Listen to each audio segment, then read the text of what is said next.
Good morning, YouTube. Sorry for the crazy camera glare if you can see that. But it is a random Wednesday morning. I have my cup of coffee, I'm feeling good, and I decided we would just try out a basic chocolate chip cookie recipe and see if I can get the perfect cookies. Ever since I started baking a few years ago, I've been searching and like baking different cookie recipes, just trying to find the perfect texture, taste, presentation, and everything. And I'm not sure if I found a perfect one yet, but today we are going to try a recipe off of the website Delish, I think it is. Yeah, Delish or Delish, whatever that is. I think they make little video clips too for baking and cooking. So I came across their perfect homemade chocolate chip cookie recipe. So today we are going to test it out and see what happens. So let's dive in. I have some light brown sugar, of course, and all-purpose flour, vanilla extract, of course. Make sure you try to get a good one because vanilla is one of the most important things for cookie flavors. Just regular salt. I got some milk chocolate Ghirardelli chocolate chips because Ghirardelli, in my opinion, is just the most amazing chocolate brand. Their chocolate is just so smooth and perfect. So I'm excited about that. The hashtag not sponsored Ghirardelli, of course. And then I have some M&Ms left over from a while ago that I might throw in a few of them. I haven't decided yet, depending on how I feel, so we'll see. And then, of course, some butter. I always just buy an extra box because they're only like 80 cents for a whole box of them. And I leave one box out on my counter and try to leave some sticks in the refrigerator to be cold. But I make sure that I always have some room temperature sticks of butter left on the counter in case I want to bake on a whim, because it is really, really important and best for your cookie texture if you use room temperature softened butter. And of course I have my little trick for just microwaving slightly to get it softened. But really the best thing for it is just to have it already naturally softened so you don't have to worry about making it too soft. And then of course baking soda, I believe, is my last ingredient. A few extras here I have are some sea salt that I just bought on a whim, and some caramel syrup that I have left over from the fried ice cream video. So I may do like some caramel sea salt ones as well and like drizzle and sprinkle that on the top. We'll just see how I feel, and we will get right into baking. So we have two mixing bowls, well, one big mixing bowl and then one plastic bowl that I have, but they're both big enough to work.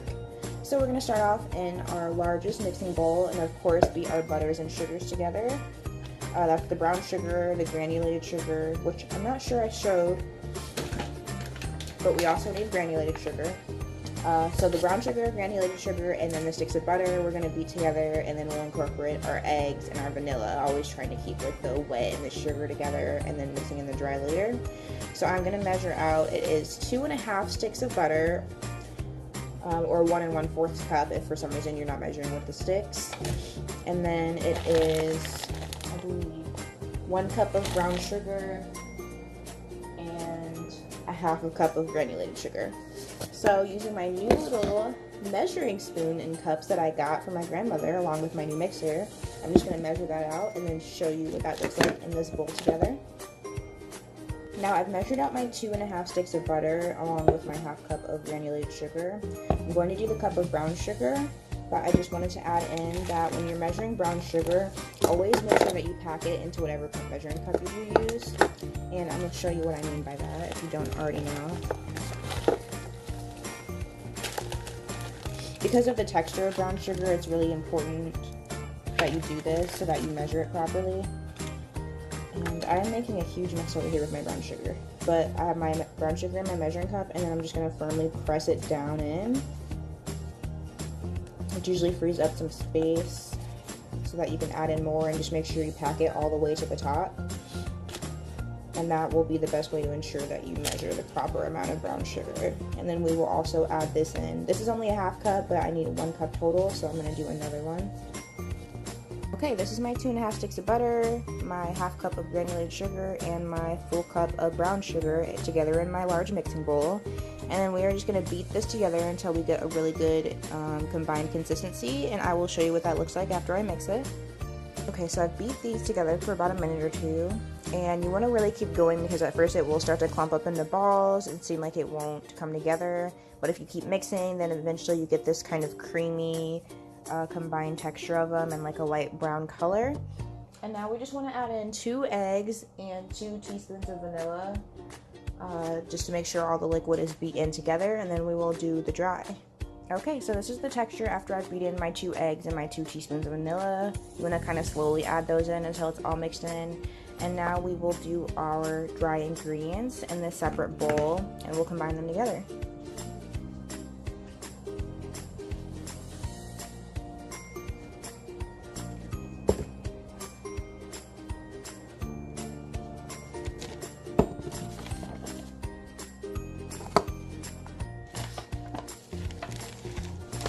Okay, so we need 2 3/4 cup of flour, all-purpose flour. Again, this is a 1/2 cup measurement, so I'm going to scoop a couple of different ones of these. And actually, I'm not going to scoop. I almost broke my own method. I'm going to spoon the flour in with a separate spoon, like I should.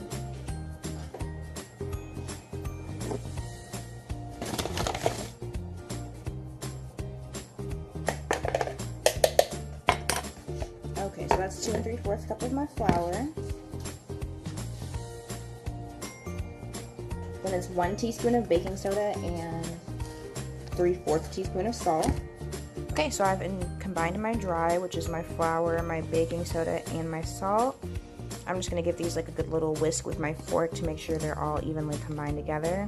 And then we will slowly start to just mix this in with our liquid that we've already combined in our large baking bowl. We'll add this into the liquid and then we'll stir in 2 cups of semi-sweet chocolate chips, but I'm just going to use my whole bag of milk chocolate because I'm crazy. And I will show you what the batter looks like when it comes together. Okay, here's my dough with everything combined. And now I'm just going to pour in my chocolate chips so we can get to scooping and baking. Another tip also, I preheated my oven to 375 before I started. I always forget to include that, but always preheat your oven. And these call for 375. So now I'm adding in my chocolate chips. It's supposed to be 2 cups, which most bags of chocolate chips I'm pretty sure are 2 cups anyway. But even if it's not, I'm just going to add in this whole bag because I want them really chocolatey. The dough is tasting really good.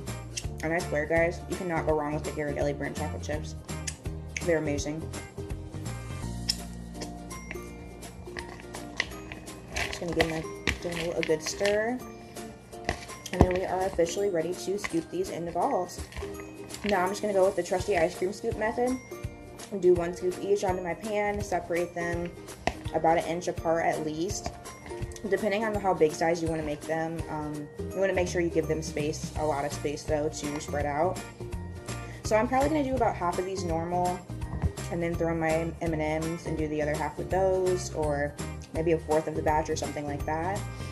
I will scoop them onto my trays, show you the trays, and then we will bake at 375 for 10 minutes and see how these turn out. Okay, so I did fairly decent sized scoops, so I'm only going to do 3 on this sheet just to see how much they spread out. They're just little balls with my ice cream scoop, and I'm going to bake them for 10 to 12 minutes, and we will find out how this recipe fares. Okay, so it's been a while. I've made a couple different batches with all of my dough, and this is the result here. Each of them were about 12 minutes, I would say, give or take, depending on how soft or crunchy you want them.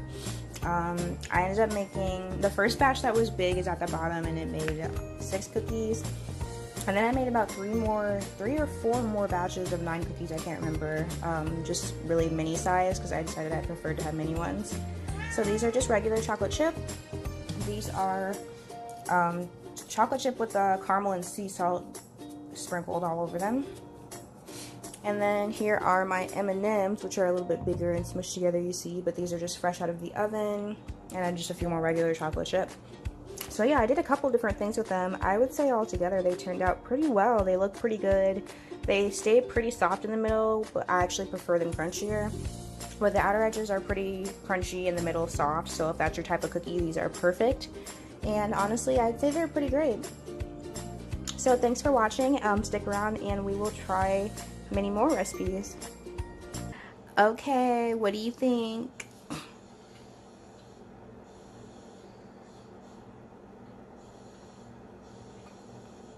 On a scale of 1 to 5.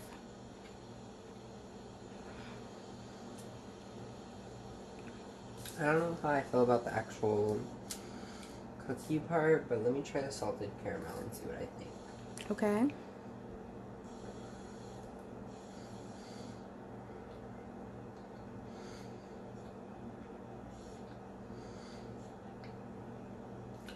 I feel like these would taste so much better with like nuts in them. Really? Mm-hmm. I think we have some kind of nuts in the cabinet. Why is that? Because for some reason the cookie's giving me this like nutty undertone. And I feel like I just need like something crunchy. I see, I see. So, what was up with the regular chocolate chip? Why weren't you feeling that? It just tastes too generic to me. I see. Okay. The recipe could be better. I'm gonna give it a 6.5. Out of 5. Oh, out of 10. Okay, 6.5 out of 10. And don't get my nipples in your video like last time. Okay, folks, tune in with us next time.